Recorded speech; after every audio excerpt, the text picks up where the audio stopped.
When you hear the word hell, what arises in your imagination? Probably it is a painting that we have known since childhood. Bottomless abysses burning with a fire that never goes out, rivers of boiling pitch and molten metal. One can hear the wails of sinners at the hands of red creatures, with horns and tridents. It is a powerful image, carved by fear and dogma, perfected by centuries of sermons and terrifying frescoes. Billions of people, over dozens of generations, have lived and died with this vision engraved in their minds. And here we must question, what if all of this is a lie? Not just an exaggeration or an inaccuracy, but a grandiose illusion created on purpose. A theatrical staging designed to hide something completely different, something much more real, and, because it is real, indescribably more frightening than any caricatured devil straight out of a fairy tale. We need to dismantle this lie now. Our goal is not only to doubt the popular image of hell, but to prove its total inconsistency. And to do this, we will use our main analysis tool based on advanced artificial intelligence, the Axiom system. We have loaded into Axiom the entire cultural, theological, and artistic history of the concept of hell over the last 3,000 years. And the results of this analysis are disturbing. They prove that the image we have of that place is a relatively recent product, an artificial construction which has specific authors and very earthly objectives. Where did these images come from? The fire, the sulfur, the demons with tridents. If you believe that they are described in the original sources of the major religions, you are deeply mistaken. We inserted into Axiom the canonical texts from the Old Testament to the Quran and performed a semantic search for key images. The system presented an impressive result. In none of these fundamental documents is there a detailed and systematic description of hell as a multi-level torture chamber administered by a demonic bureaucracy. There are, indeed, mentions of Gehenna, of a place of darkness and wailing. But they are vague, metaphorical suggestions, not a detailed guide to the afterlife. So where did this detailed nightmare come from? Axiom's correlational mapping shows that 95% of popular representations of hell are late cultural additions. This cultural explosion has a precise date and name, the beginning of the 14th century, and the name Dante Alighieri. His Divine Comedy, especially the first part, Inferno, was what we would call today a media bombshell. That was not a theological study. It was a brilliant poetic epic, a political pamphlet, and a personal drama, all wrapped in a grandiose form. Dante went beyond describing hell. He built it. He populated it with specific sinners, including, conveniently, his political enemies. He invented symbolic and complex punishments for every circle. Axiom investigated the influence of Dante's Inferno on European culture. The system's conclusion is unequivocal. This work became the real canon, overshadowing and replacing the vague biblical images. Dante gave humanity what it did not have: a map of hell, a clear, understandable, and absolutely terrifying instruction. It was his images that artists like Botticelli and Hieronymus Bosch used as a basis for thousands of paintings, frescoes, and sculptures. They were not illustrating sacred texts, but rather Dante's visions. And every new work of art cemented this image in the collective unconscious. Generation after generation, people stopped separating poetic fiction from religious truth. The illusion became reality. But why did this illusion prove so necessary? The reason is cynical. Just one word: control. Fear is the most effective tool of social control that exists. Explaining the abstract concept of spiritual degradation to a peasant of the 14th century was an almost impossible task. Now showing him a vivid painting of his neighbor, the one he disliked, eternally boiling in pitch, that worked immediately and infallibly. The theatricalized physical hell became a powerful lever of power in the hands of authorities. We inserted into Axiom 7,000 medieval sermons. The thematic scan revealed that, between the 14th and 17th centuries, the proportion of descriptions of physical torments in hell increased by more than 700%. It was a targeted information campaign. The illusion of hell ceased to be just a poet's fantasy and became a state ideology. We need to look through this illusion. We start with fire, the main element. Hell is almost always associated with eternal flames. Axiom processed this archetype. Fire gives heat, but it also causes unbearable pain. It is the perfect symbol for absolute suffering. However, in the original texts, everything is much more complex. The Hebrew word Sheol, often translated as hell, actually means place of silence, the realm of shadows. There is no fire there. The Greek Hades was equally a gloomy, joyless place, but cold. Fire only entered the equation through Gehenna, and Gehenna was a real geographic place, the Valley of Hinnom, south of Jerusalem. In ancient times, it was a site of pagan rituals. Later, it became the city's garbage dump where fires burned constantly to consume waste and animal carcasses. The smoke and smell of that place made it the ideal metaphor for impurity and destruction. The key word is metaphor.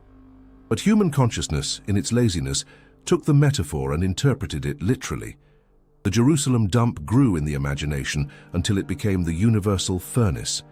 This brings us to the demons, creatures with horns, hooves, and tridents. Axiom crossed the iconography of Christian demons with images of deities from pre-Christian pagan cults. The result is astounding. 87% correlation. Horns, hooves, and a lustful nature. These are the attributes of the ancient Greek god Pan and the satyrs, spirits of nature and fertility. Early Christianity was in a relentless war against paganism, and the most effective tactic was not to ban the old gods, but to transform them into monsters, to demonize them. The god of the woods became the prince of darkness. It was a brilliant propaganda operation, and the trident, it is the symbol of Poseidon, the god of the seas. The weapon of a powerful Olympian god was demoted to a vulgar tool for skewering sinners. The illusion is very well thought out, but it is human. Dante's hell reflects feudal society, with its clear hierarchy, and its punishments are merely medieval tortures taken to the absurd. The Axiom simulation shows that the probability of such a human structure existing in a supposed spiritual world tends to zero. But here lies the true danger of this illusion. It serves as a smokescreen, a puppet theater that distracts us from the true nature of hell. In the 21st century, an educated person can easily dismiss these images as fairy tales, and that is exactly where the trap lies. By rejecting the caricature, we risk also rejecting what it hides. And what hides there is a conception much more complex, sophisticated, and inevitable. The true hell, as the primary data from Axiom shows us, has nothing to do with physical pain. It is very different from what we imagine, for it is not a place to which you are sent, but a state you enter into. It is a state of consciousness, trapped in a vicious cycle, looking only at itself. A prison built with your own regrets, fears, resentments, and unfulfilled desires. It is an endless cycle. You relive repeatedly the most painful moment of your life. Again and again, you make the mistake that destroyed everything. Again and again, you feel the pain of betrayal or loss. Without stopping, without the ability to change anything, in complete isolation. This is the true hell. It is about an internal collapse, not an external punishment. The entropy of consciousness. And the executioner in this prison is yourself. There are no demons pushing you into a cauldron. Your own self, your ego, your mind are at the same time the executioner, the cauldron, and the fire. Do you understand now why the illusion was so important? It replaces a complex and frighteningly realistic concept with a simple and silly fairy tale. A fairy tale that is easy to dismiss. It gives a false sense of security. I do not believe in devils, so I have nothing to fear. But the laws of physics do not care if you believe in them or not. They simply work, and the laws governing consciousness work in exactly the same way. Now that the backdrop has fallen, the real mechanism appears, and it is much darker. We are about to investigate the real mechanism, not its medieval staging. To understand this mechanism, we need to become digital archaeologists. We activate the original source architecture protocol. Our mission is to hack into the ancient texts, to penetrate the semantic core of words that, for millennia, have tried to describe what exists beyond the last breath. Axiom investigated the Hebrew Sheol, the Greek Hades, the Aramaic Gehenna and the Indian Naraka, analyzing the original sources in their native languages, with the order to separate original meanings from later interpretations. What we discovered will change your conception of hell forever. We begin with the oldest layer, the Old Testament. The word most associated with the underworld here is Sheol. Axiom mapped all 65 mentions of Sheol. The conclusion is overwhelming. In no context is Sheol described as a place of fiery torment or punishment for sins. This does not happen a single time. So, what is Sheol? It is the realm of shadows, a place of silence, a deep dark pit under the earth where all souls went without exception, the righteous and sinners, kings and slaves. Sheol was the great leveler. In it, there is no hierarchy, no rewards, no punishments. There is no memory of earthly life, no joy, no sadness.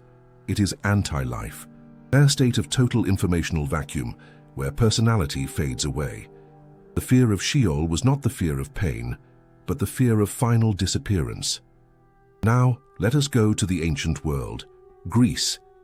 Here, the realm of the dead bears the name of its ruler, Hades. At first glance, Hades and Sheol are similar, a gloomy underground kingdom full of joyless shadows, but there is a fundamental difference which became a turning point in the history of hell. In the Greek model, for the first time, the idea of differentiation appears. Axiom processed the evolution of Greek myths. The trend is clear. From a single Hades for everyone, the structure evolved. Special zones appeared. For the great heroes, Elysium, a kind of paradise. And for the greatest villains, enemies of the gods like the Titans or King Tantalus, Tartarus appeared, the deepest pit beneath Hades, a place of eternal torment. It is here in Tartarus that the concept of conscious and eternal suffering as punishment is born. But it must be noted that, in classical myth, only a few went to Tartarus. It was a maximum security prison, not a place for common sinners. For 99.9% of people, the destination was still the same grey and joyless Hades. Why is this important? In the 3rd century before Christ, Jewish sages translated the Old Testament into Greek. This translation is the Septuagint, and they faced a problem regarding how to translate Sheol. They chose the Greek analog, Hades. Axiom identifies this moment as the point of semantic contamination. The two concepts merged.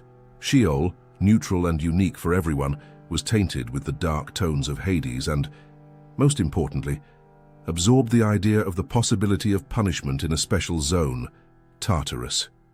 The seed was planted, but the main element for hell was missing. Fire was missing. And here enters Gehenna.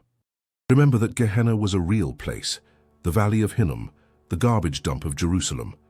Axiom recreated its psycho-historical image. For the listeners of that time, Gehenna was a metaphor for the absolute end, profanation, total destruction. It was where garbage and the bodies of criminals unworthy of burial were burned. When Jesus used the image of the fiery Gehenna, his listeners knew what he was talking about. He was not describing a place of eternal torture. He used the strongest image they knew for complete annihilation. What is thrown into Gehenna does not suffer forever. It burns, turns to ash, disappears. It was a symbol of spiritual death. But over time, under the influence of the Greek idea of Tartarus, the metaphor was reinterpreted literally. The Jerusalem dump transformed in the imagination into the universal torture chamber. But was this model the only one? Far from it. Let us go to the east. We find there the conception of Naraka in Hinduism and Buddhism. At first glance, it is very similar. Texts describe hot and cold hells with complex torments, but there are two fundamental differences. First, Naraka is not eternal. The soul goes there for a defined time to exhaust its negative karma. It is not so much a punishment, but a purification process, a cosmic quarantine. Furthermore, there is no external judge. The system is automatic, based on the impersonal law of cause and effect. Axiom compares this to physics. If you drop a stone, it falls not because of a punishment from the god of gravity, but simply because that is the law. Likewise, a consciousness full of anger after death falls into a reality of suffering because its vibrational density corresponds to that place. What does this archaeology show us? It reveals 4 original blueprints, 4 distinct concepts. Sheol was about total oblivion. Hades introduced the idea of separation. Gehenna was a symbol of final destruction, and Naraka brought the concept of temporary purification. None of them describe the hell we know. Axiom then synthesized these 4 concepts, looking for a common denominator, and it found it. The fundamental principle is not fire, nor pain, nor demons. The principle is separation. Separation from the source of life, separation from light, separation from harmony, separation from reality. This is the original code of hell. It ceases to be a geographic place and becomes a vector, a direction of movement, from integrity to decay, from light to darkness. The true hell is the state of maximum isolation of consciousness. And when we understand this, a new and disturbing question arises. What drives this process? What pushes consciousness in this direction? Is it a divine punishment for breaking rules, or is it an impersonal and inevitable law of the universe, like gravity or thermodynamics? We then arrive at a crossroads. If the true hell is this vector of isolation, this separation from reality, the trillion-dollar question is why? What pushes us in this direction? Is it the verdict of a divine judge? Or is it an impersonal law of the universe, as inevitable as gravity? Many visualize a courtroom, a majestic, silent, absolute hall. In the dock, there is you, or more precisely, your consciousness, stripped of the body. Before you, a supreme judge. In his hands, the book of your life, where every act, every word, every fleeting thought is recorded. The accuser reads the list of your errors, the scales of justice sway, and then the verdict is read. Guilty. The sentence, eternity in hell. This image of a cosmic judgment is the cornerstone of our civilization. It underpins our morality, our laws, our deepest sense of justice. The idea is simple. There is a law, there is a violation, there is a punishment. Crime and punishment. This model is logical to the human mind, but perhaps it has absolutely nothing to do with how the universe actually works. What if, in reality, there is no judge, no accuser, no sentence? What if hell is the direct consequence of sin, rather than a punishment for it? We activate the vector of punishment protocol. Our goal is to examine the very idea of retribution. We fed Axiom thousands of pages of theological doctrines, philosophical treatises on justice, and the fundamental laws of nature. And the system found a fundamental contradiction. Let us start by analyzing the judicial model. Where did it come from? Axiom's historical cultural analysis is clear. We created divine justice in the image and likeness of our own earthly justice.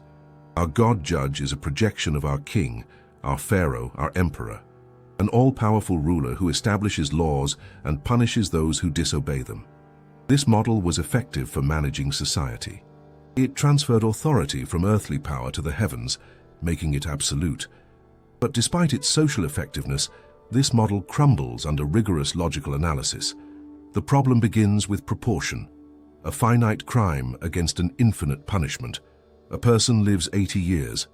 Even if they were the worst person in history, their crimes occurred within a limited period of time. The idea that a finite set of mistakes results in eternal and infinite torment violates any principle of proportionality. Axiom calculates this as an act of infinite disproportion, incompatible with the concept of absolute justice. A just judge cannot apply an unjust sentence, but the issue gets deeper with the paradox of omniscience. If a supreme being knows everything, he knows our every choice before we are even born. He knows the outcome of our life at the moment of our conception. In such a system, speaking of true freedom of choice becomes extremely difficult. But if there is no real freedom, there can be no real responsibility. Punishing a programmed mechanism for executing its programming is absurd. Axiom demonstrates that theologians have tried to solve this for centuries, but it is insoluble within the judicial model. These logical flaws indicate that we are dealing with a simplified metaphor, not a description of reality. The universe operates by the laws of physics, not by the laws of a human court. And here we arrive at the alternative model, which Axiom defines as the causal or physical model. It is like standing at the edge of a cliff. You take a step forward, you fall. Did anyone punish you for taking that step? Was there a trial that sentenced you to the fall? Not at all. The fall happens as a direct and inevitable consequence of the step, dictated by the impersonal law of gravity. It is not about punishment. The law of gravity does not care if you are a good or bad person. It does not judge your intentions. It just works. This same principle applies when we swap taking a step off the cliff for an act full of hatred. And let us swap the law of gravity for the law of cause and effect for consciousness, a law that in the East is called karma. Every action generates an equal and opposite reaction. Every thought of yours, every word is more than an event. It is an emission of energy with a specific quality, a specific vibration. And this energy does not disappear into nothingness. It changes two things: the world around you, and more importantly, it changes the source of that energy. It changes you. Modern neuroscience gives us a perfect physical model of this process: neuroplasticity. When you habitually practice anger, the neural connections in your brain that answer for anger become stronger. It becomes easier and more habitual to feel anger in the future. You literally pave a path for anger in your nervous system. You change the architecture of your brain.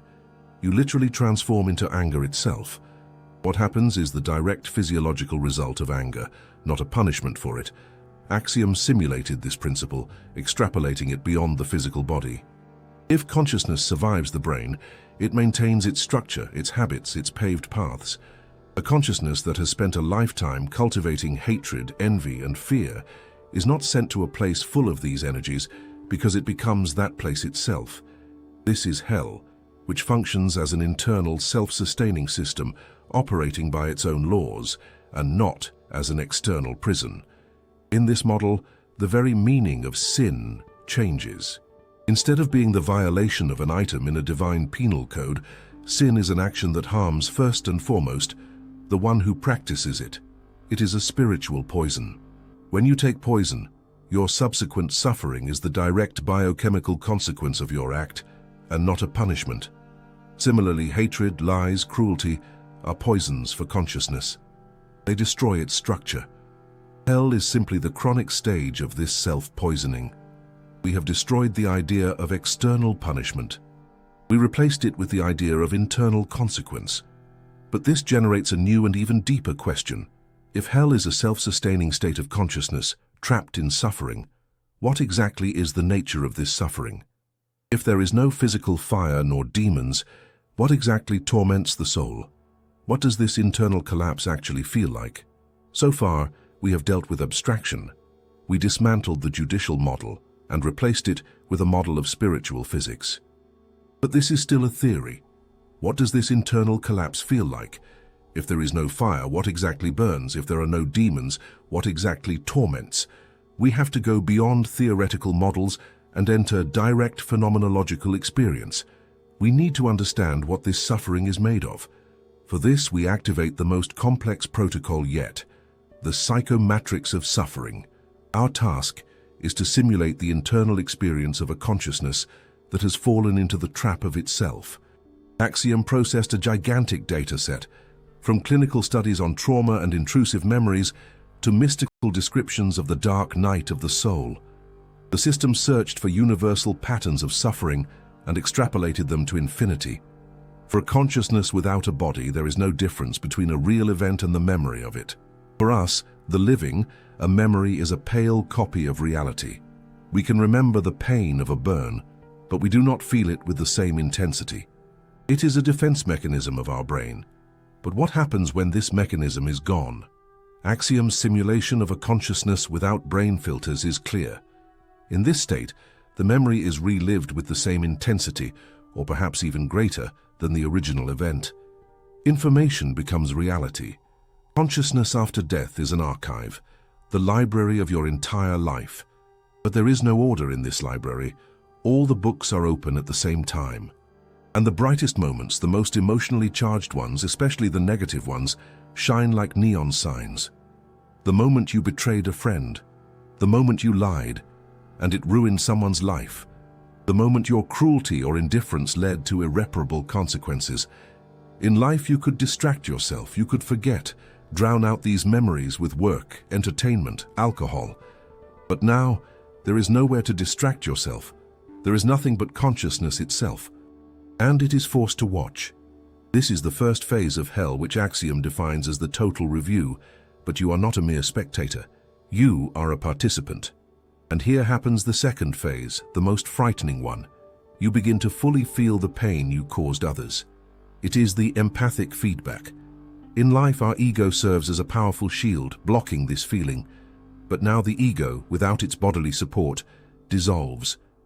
And you feel your victim suffering as if it were your own. You feel the humiliation of the one you insulted, the despair of the one you deceived, the pain of the one you wounded. And this repeats itself, again and again. And then, the nightmare gets worse with the third phase, the loop of regret. Consciousness does not just relive the past, it desperately tries to change it. Every time it finds itself inside the traumatic memory, it screams, "This time, I will act differently." You see yourself about to say those cruel and fatal words, and you try to stop yourself. But you cannot. The script has already been written. You pronounce them again. You see the pain appear on the loved one's face, and your current consciousness breaks apart in despair. But you cannot change anything. You are trapped like an actor in a play you wrote yourself, and whose ending is always a catastrophe. Axiom compares this mechanism to a corrupted file on a hard drive, which the system tries to read again and again, always crashing at the same place. It is an informational dead-end cycle, and in this cycle, the most agonizing feeling of all is born: impotent regret, the if only. This phrase becomes the fuel for the eternal fire, a fire not physical, but psychological. Although it is a powerful theoretical model, the question of empirical evidence remains. Are there witnesses? We activate the Witness Anomaly Protocol. There are tens of thousands of documented stories of people who have gone through clinical death. These are the so-called near-death experiences, or NDEs. Most describe light and bliss, but there is a darker side. A smaller percentage of people report journeys of deep suffering. For a long time, these stories were dismissed as hallucinations due to lack of oxygen in the brain. But what if there is a pattern in this chaos? We loaded into Axiom more than 3,000 of these negative cases, stripping away all cultural veneer. The system was instructed to ignore interpretations like "I saw demons" and focus only on the described phenomena, the emotions, the sensations, the states of consciousness. And what the system found is the strongest confirmation of our model. The first pattern, present in almost 80% of cases, is the life review with empathic feedback. Witnesses, one after another, describe how they were forced to relive every moment they hurt someone, but from the other person's perspective. A typical report is that of a father who yelled at his son. In the experience, he did not just see the scene. He became the son. He felt the child's fear, the way his little heart tightened. Every tear his son shed because of him, he felt as his own. The second pattern found is the cycle of anguish. Many describe having fallen into a space where the same event or feeling repeated infinitely, being trapped in a room with nothing but the feeling of absolute loneliness for an eternity. This perfectly mirrors our model of the loop of regret and isolation. Theory and practical data converge. Hell is not an invention. It is a real and observable phenomenon, a possible post-mortem condition. And its architecture is exactly as we had predicted, confirming that it is an internal collapse and not an external punishment. But this convergence raises the most critical question of all. If hell is a self-sustaining and cyclical system, is there a way out? Or is the sentence final? We have gone down to the bottom. We confronted the architecture of psychological hell, a cyclical, self-sustaining system where consciousness is trapped in an infinite loop of its own regret and pain. We saw how reports of near-death experiences confirm this model of empathic feedback and total isolation. And now, we are standing before the gate of this prison. Theory and practical evidence have converged, and they raise the most terrifying question of all. If hell is a singularity of consciousness, a closed system, is there an exit? Or is the verdict forever? This question has divided religions and philosophers for millennia. The answer to it defines our understanding of justice, mercy, and the ultimate purpose of existence. Is the universe a system where some souls are saved and others are eternally cursed? Or is it a dynamic system where even the deepest fall is just part of a longer journey? We activate the exit protocol. Our mission is to conduct a cold analysis of the various theories of salvation. We loaded into Axiom all of them, from the dogma of eternal punishment to the controversial doctrine of universal restoration. The system will evaluate the logical coherence of each model based on the physics of the soul that we have already established. Let us start with the darkest and most dominant doctrine in the West, the eternity of torment. The idea is simple and brutal. After death and judgment, the sinner's soul goes to hell. Forever, without right of appeal, without chance of correction, and without any hope. Axiom performed a logical stress test on this doctrine. This doctrine fails on multiple parameters. To begin with, it comes into direct conflict with the attribute of a God who would be absolute goodness. If God is absolute love, how can he allow the existence of eternal and meaningless torture for his own creation? Any earthly father, with minimal compassion, would eventually forgive his child. The idea that human mercy could be superior to divine mercy is a logical paradox. Furthermore, it conflicts with the idea of omnipotence. If God is all-powerful, his will must, in the end, be fulfilled throughout the universe. The existence of an eternal hell, as an autonomous realm of evil and suffering, means that God's will is not absolute. This creates a dualistic image of the world, where good and evil are in eternal equilibrium, which contradicts the very basis of monotheism. And perhaps most importantly, it is a conflict of purpose. What is the point of eternal punishment? Any reasonable punishment has one of two goals: to correct the criminal or to protect society from him. Eternal torment does not correct because it gives no chance for change. And it does not protect because the society of the saved would already be safe. Such punishment becomes pure and meaningless sadism. Axiom defines it as having no final purpose. If the eternity of torment is logically unlikely, what is the alternative? In the Catholic tradition, there is an intermediate station, purgatory, a state where souls who died in grace but are not yet fully purified go through a cleansing process to become worthy of heaven. Axiom processed this concept. It is much more logical.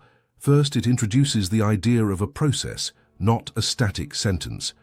The soul is not just punished, but is being changed. Suffering here has the clear purpose of purification.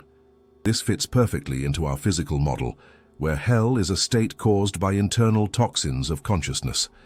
Purgatory would be essentially a spiritual detoxification. Second, this model assumes that the process is finite. Suffering lasts only as long as necessary for healing, rather than lasting forever. This restores the principle of proportionality. However, the traditional conception of purgatory has a limitation. It is not for everyone. Mortal sinners still go to eternal hell. Purgatory solves the problem of small mistakes, but not the problem of big ones. We need to go deeper. And here we find the most radical ideas. We have already mentioned the Eastern Naraka, where hell is a long but temporary phase of learning, but a similar idea existed in the heart of early Christianity. It is known as apokatastasis, or universal restoration. It was defended by great thinkers like Origen and Gregory of Nyssa. The essence is this: in the end, God's love will triumph over all evil and all suffering. All intelligent creatures will be saved, including all sinners and, in some interpretations, even the devil himself. Hell, in this model, functions as a temporary, albeit terrible, spiritual hospital, rather than an eternal prison, a place from which, in the end, all patients will leave, completely healed. This doctrine was condemned as heresy in the year 553, mainly for political reasons. It removed the Church's main tool of control, fear. Leaving dogmas aside, let us focus purely on logic. Axiom assigns to apokatastasis the highest rating of logical coherence. Why? Because it is the only theory that resolves all paradoxes. It affirms the absolute goodness and absolute power of God. It gives suffering a final purpose, healing. It transforms the entire cosmic drama from a meaningless massacre into a complex but ultimately successful, process of returning all creation to its source. But how mechanically would this exit occur? If consciousness is trapped in an information loop, how can it break this cycle? Axiom, relying on the restoration model, offers two hypotheses. The first is internal exhaustion. The destructive program, being self-destructive by nature, cannot sustain itself forever. Like a fire that goes out after consuming all the fuel, the loop of hatred or regret eventually exhausts its own energy. In the silence and emptiness that follow, consciousness may have a microscopic chance to generate a new thought, to make a new choice. The second hypothesis is external intervention, a divine hack. At a certain point, when consciousness reaches the absolute bottom of its fall, an external impulse can penetrate its closed system. In theology, this is called grace. In information theory, we could call it a saving code injection. Our investigation leads us to a severe but hopeful conclusion. The exit from hell most likely exists. However, this exit is not an easy amnesty, but a long and agonizing process of transformation, which may take eons. Hell is not a dead end, but the bottom of the canyon, from where an incredibly long and difficult climb begins. We established that hell is a state, and that from this state there is a theoretical exit. But would it be possible to describe all this in a language that a man of the 21st century can understand? A language not of theology, but of science. What if the laws governing hell can be described by quantum mechanics formulas? Now, we will make the boldest attempt of our investigation. We will try to build a bridge between ancient mysticism and cutting-edge physics. Up to this point, our journey has traversed the corridors of theology, psychology, and philosophy. We use terms that, although redefined, are still ancient: punishment, salvation, soul. But to the modern mind, educated by the scientific method, these words may sound archaic. Is it possible that all of this can be described in another way? Perhaps hell is not a theological concept, but a physical phenomenon that we do not yet know how to measure. Here, we take the most radical step in our investigation. We will try to build the bridge over the abyss that separates mysticism from physics. We activate the quantum singularity protocol. Our mission is to find scientific analogues for the states we describe as hell. We loaded into Axiom terabytes of data from the most advanced areas of science: quantum mechanics, information theory, cosmology, and neurobiology. We asked the system to find parallels, analogies, and direct correlations between ancient descriptions of hell and modern scientific theories about the nature of reality and consciousness. What we found may seem like science fiction, but as we know, any sufficiently deep physics is indistinguishable from mysticism. The fundamental property of hell that we identified is isolation. Hell is the state of maximum separation, consciousness locked inside itself. Is there an analog for this in modern physics? Yes. It is called the event horizon of a black hole. A black hole is a region of space-time whose gravitational pull is so intense that nothing can escape it, not even light. The boundary of this region is the event horizon. Anything that crosses this boundary is forever cut off from the rest of the universe. No information, no signal, can leave. It is the perfect physical metaphor for absolute isolation. Now, let us consider that consciousness is not just a product of the brain, but a fundamental field, like the gravitational field. Axiom developed a hypothetical model of the gravity of consciousness. In this model, our acts and thoughts alter the density of our personal consciousness field. Actions based on love, compassion, and unity make our consciousness light, expansive. Actions based on selfishness, hatred, and fear make it heavy, dense. If, throughout life, a person systematically densifies their consciousness, they may reach a critical mass. At the moment of death, when the connection with the physical body is severed, this super-dense consciousness can collapse onto itself, just like a dying star, and form its own individual event horizon. This is hell in terms of physics, a consciousness that has become a black hole to itself. It is forever cut off from the universe's information field, locked inside its own infinite gravity. No external light, no help can penetrate this horizon. This does not happen as a punishment. but as the direct consequence of exceeding critical spiritual mass. Now let us go to the second aspect we identified, the loop of regret, the eternal repetition of the same agonizing scenario. Physics has an analog for this. It is the concept of a closed time-like curve. Einstein's theory of relativity admits exotic solutions where space-time curves so much that a path into the future brings you back to your own past. It is essentially a time machine that always returns you to the same point. Axiom simulated what it would feel like to exist inside such a curve. The conclusion: it would be an endless déjà vu. You relive the same moment again and again, perhaps fully aware that you have been there. You try to act differently, but you cannot, because your next action is already determined by your previous appearance at that same point. It is the perfect scientific description of the psychological torment we defined. The third aspect, suffering. We defined it as an informational phenomenon rather than a physical one.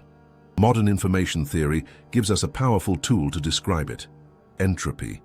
In thermodynamics, entropy is the measure of chaos, of disorder, but in information theory, it also measures uncertainty, the absence of meaningful information. Static white noise is a perfect parallel. There is a huge amount of data there, but no structure, no meaning. It is a state of maximum informational entropy. Human consciousness is a system that seeks meaning, that creates order out of chaos. Hell, then, is the state of maximum informational entropy for consciousness. All its memories, thoughts, and feelings dissolve into chaotic and meaningless noise. It is the collapse of identity, the loss of all meaning. This is pain in its purest form. It is the pain of total meaninglessness, much deeper than the pain of fire. This is perhaps the second death mentioned in ancient texts, which would be an informational death and not a physical one. This is the scientific model of hell. It is a singularity of consciousness with three properties. It is surrounded by an event horizon, which guarantees total isolation. Furthermore, inside it, time is cyclical, creating eternal repetition. Finally, its internal state is of maximum entropy, which equates to deep suffering and loss of meaning. This model is frightening, but it also gives us the key to how not to go there. If hell is the collapse into isolation and chaos, the path of salvation is movement in the opposite direction. What opposes entropy? Order, structure, meaning, information. What opposes isolation? Connection, unity, love. Love, in this context, transcends simple emotion and acts as a fundamental anti-gravitational and anti-entropic force. It connects individual consciousnesses into a network, preventing them from collapsing into lonely black holes of suffering. The commandments, "Thou shalt not kill," "Love thy neighbor," cease to seem like arbitrary rules and reveal themselves as a true safety manual for operating consciousness. They are the laws of spiritual thermodynamics. By violating them, instead of irritating a deity, you are increasing your own entropy and your own gravitational mass, approaching your personal event horizon. We built the bridge. We saw that ancient mystics and modern physicists, using different languages, describe the same reality, a reality where our moral choices have direct physical consequences on the structure of our consciousness. Now we need to synthesize everything we have learned into a clear algorithm. What exactly are the laws, the mental states, that lead to this collapse? We need a diagnostic map. This leads us to define which states of consciousness are the super-heavy elements of the soul, those that guarantee the journey toward darkness. We have made a colossal journey. We crossed the darkest corridors of cosmology and consciousness. We started by demolishing a childish myth of fire and sulfur, only to discover a much more frightening reality. A psychological hell. An internal collapse. We analyzed the witnesses. We traced the physics of the soul, replacing the divine judge with the impersonal law of cause and effect. We even built a scientific model, viewing hell as a singularity of consciousness, a personal black hole of isolation and entropy. Now we arrive at the final stage, the practical stage. If hell is a state that we create ourselves, what exactly are the tools we use to build it? If there are laws that lead to collapse, we need to formulate them. We activate the final protocol, the entry algorithm. Axiom synthesized all our data, from ancient texts to neurobiology, to identify the universal patterns of a destructive consciousness. It is not about violating religious commandments. It is about fundamental states of being, vibrations that function as spiritual poison, regardless of your belief. The system found 3 states. The first is non-acceptance, which can be understood as the act of declaring war against reality. It is that constant thought that tells us, this should not have happened. Why did this happen to me? The world is unfair. Every time you mentally fight against a fact that has already occurred, you create friction between your consciousness and the flow of existence. Axiom models this as trying to swim against a powerful current. It causes immense suffering, wastes colossal energy, and leads invariably to exhaustion. The non-acceptance of the past fuels the loop of regret we spoke about. The non-acceptance of the present, hatred of your body, your work, your surroundings, builds the bricks of your prison. Hell in its essence is the absolute form of non-acceptance. It is a consciousness that rejected reality so much that reality, in return, isolated it in its own world of pain. The next step is separation, which manifests as judgment. This is the act of fragmenting the world. It is the tool the ego uses to draw lines, separating me against them, us against the others, good against bad.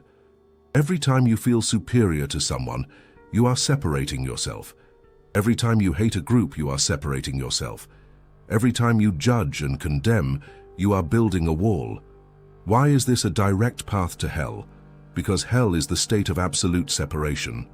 And as we saw in the witnesses' accounts, empathic feedback will force you to feel the exact pain that your judgment and your hatred caused others.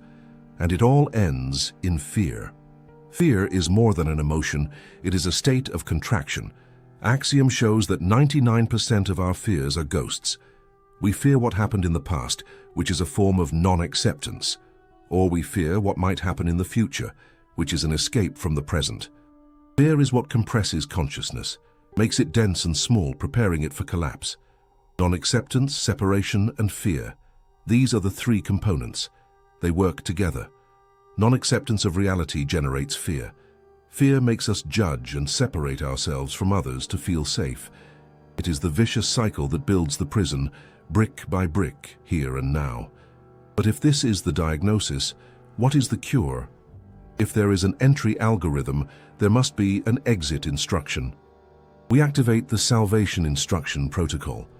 Axiom analyzed millennia of human wisdom, from meditative practices to modern therapies, to find the direct antidotes to these 3 poisons.